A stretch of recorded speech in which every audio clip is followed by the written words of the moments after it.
Star grace school education पर आप लोग का स्वागत है। मैं विकास कुमार गया बरकारा से हूँ। आप लोग के बीच बायोलॉजी का अगला टॉपिक लेकर के आए हैं।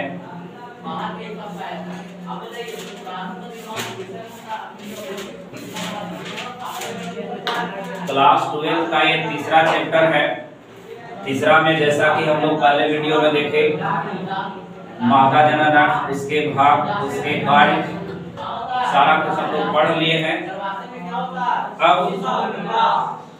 शिशु जो गर्भाशय में अंतरोपण होता है, इम्प्लांटेशन होता है, तो उसका पोषण कैसे होता है, शिशु का पोषण कैसे होता है, इसके लिए हम लोग आज जानेंगे।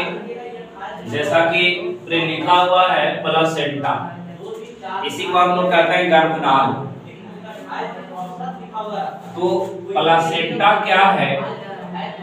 तो कहता है प्लासेंटा वह इकाई है, प्लासेंटा वह इकाई है जिसके द्वारा विकसित होता हुआ भ्रूण माता के शरीर से जुड़ा होता है।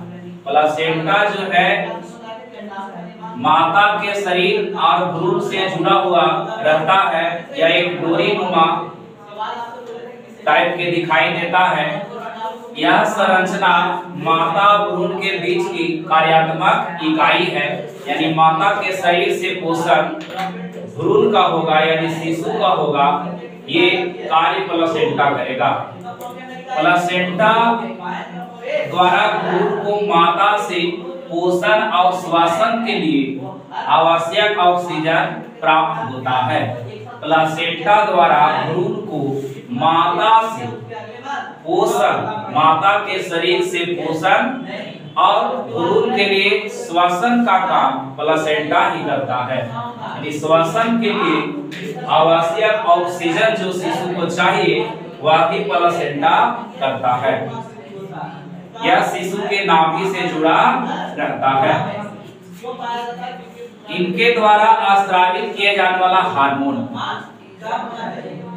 जो प्लासेंटा है, जो भ्रूण के जुड़ा रहता है भ्रूण से माता के शरीर से, तो इनके द्वारा कौन कौन से हार्मोन स्रावित होते हैं? तो इनके द्वारा पहला हार्मोन है human chorionic gonadotropin hormone. Human chorionic gonadotropin, इसी को हम लोग शॉर्ट फॉर्म में कहेंगे HCG। HCG human chorionic gonadotropin, human chorionic gonadotropin HCG। अब आएगा HCG हार्मोन कहां से स्रावित होता है? तो भ्रूण के प्लासेंटा से। जो भ्रूण में प्लासेंटा जो माता के शरीर से पोषण करवाता है, तो प्लासेंटा से ही हार्मोन निकलता है आपका HCG। तो HCG जो है प्लासेंटा से निकलने वाला हार्मोन है।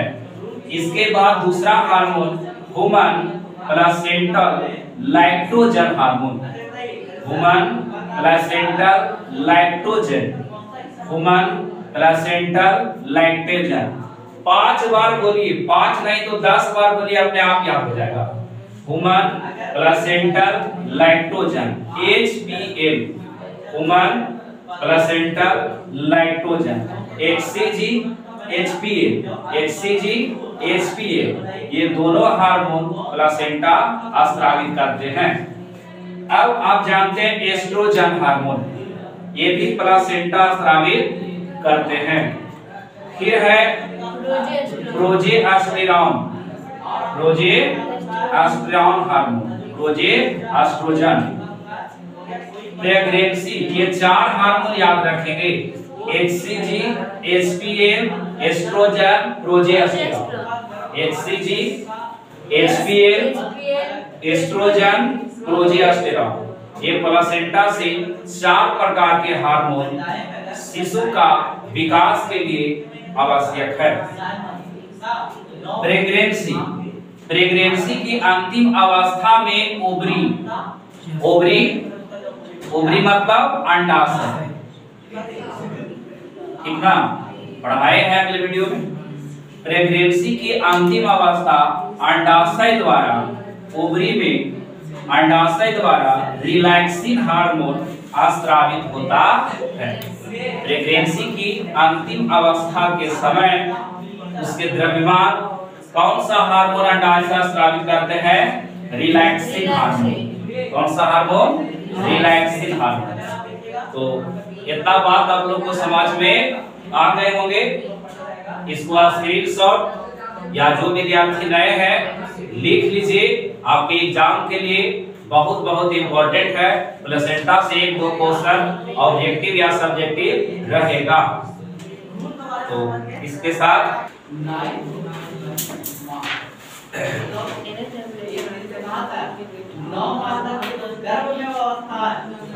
स्कूल एजुकेशन पर आप लोग का स्वागत है। मैं विकास कुमार गया से हूँ।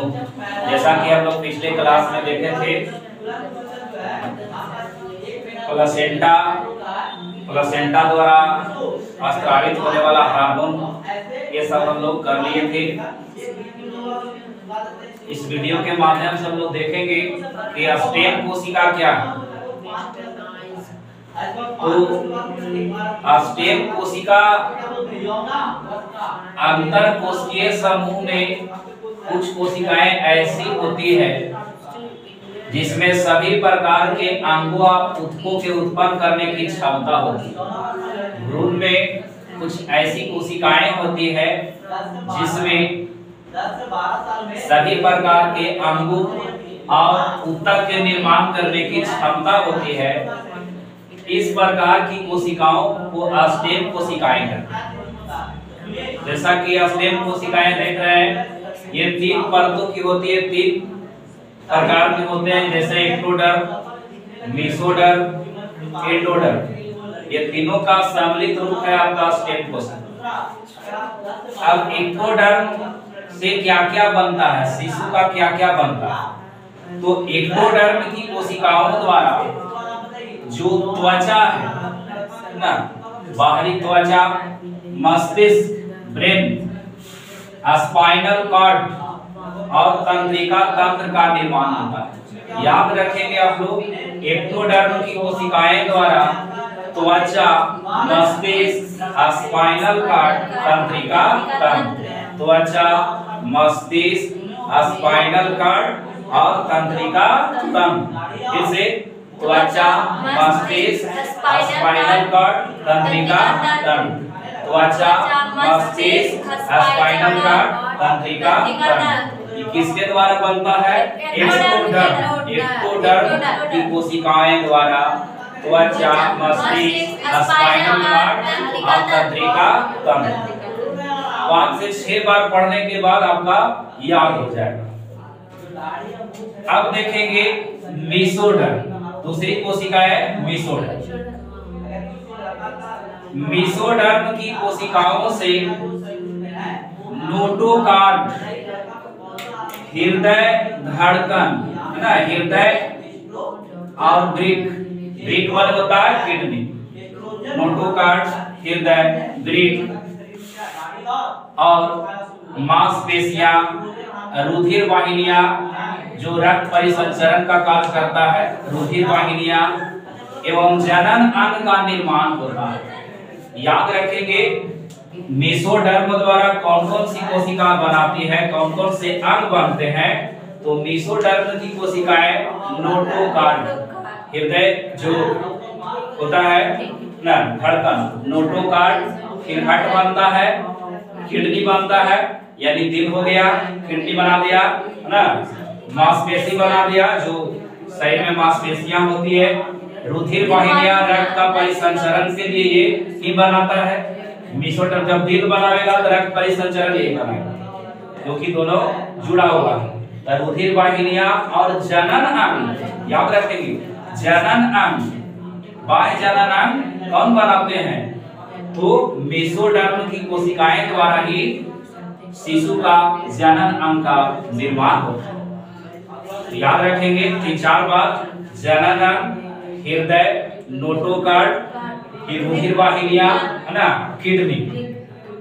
अपना ही शरीर में देख लीजिए, ये दिल हो गया, किडनी हो गया, रुधिर वाहिनियां हो गया और जनन। एंडोडर्म, एंडोडर्म की कोशिका द्वारा शिशु का क्या बनता है? तो एंडोडर्म की कोशिकाएं द्वारा निर्मित प्रारंभिक आहार नाल, आहार नाल जो मुख गुहा से लेकर के है ना, मुख गुहा से मलद्वार तक फैला रहता है, तो आहार नाल आगे चलकर पाचन तंत्र का निर्माण करते हैं। तो आहार नाल और पाचन तंत्र दोनों का निर्माण एंडोडर्म करते हैं। इसके अलावे इस स्तर की कोशिकाएं द्वारा श्वसन तंत्र, सांस लेना सांस छोड़ना ना, मूत्राशय, कर्ण के मध्य भाग, कान के मध्य भाग का निर्माण किस कोशिका द्वारा? एंडोडर्म ना।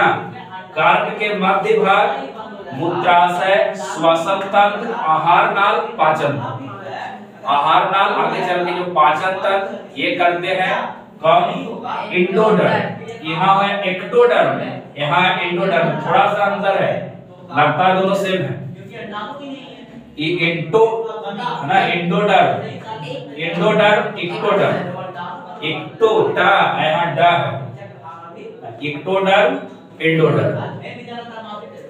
तो आहार नाल, पाचन तंत्र और मूत्राशय, श्वसन तंत्र और कान के मध्य भाग, इस तरह से शिशु का पूर्ण शरीर की गठन होता है, संरचना बनती है। तो आप लोग स्क्रीनशॉट कर लेंगे, इसको नोट कर लेंगे, आप 5 बार मन से इसको पढ़ लेंगे, आपका जो है याद हो जाएगा। इससे क्वेश्चन ऑब्जेक्टिव पूछा जाएगा। चैनल को सब्सक्राइब करें, लाइक करें, कमेंट करें, अधिक से अधिक दोस्तों के पास शेयर करें। अगले वीडियो के लिए बाय।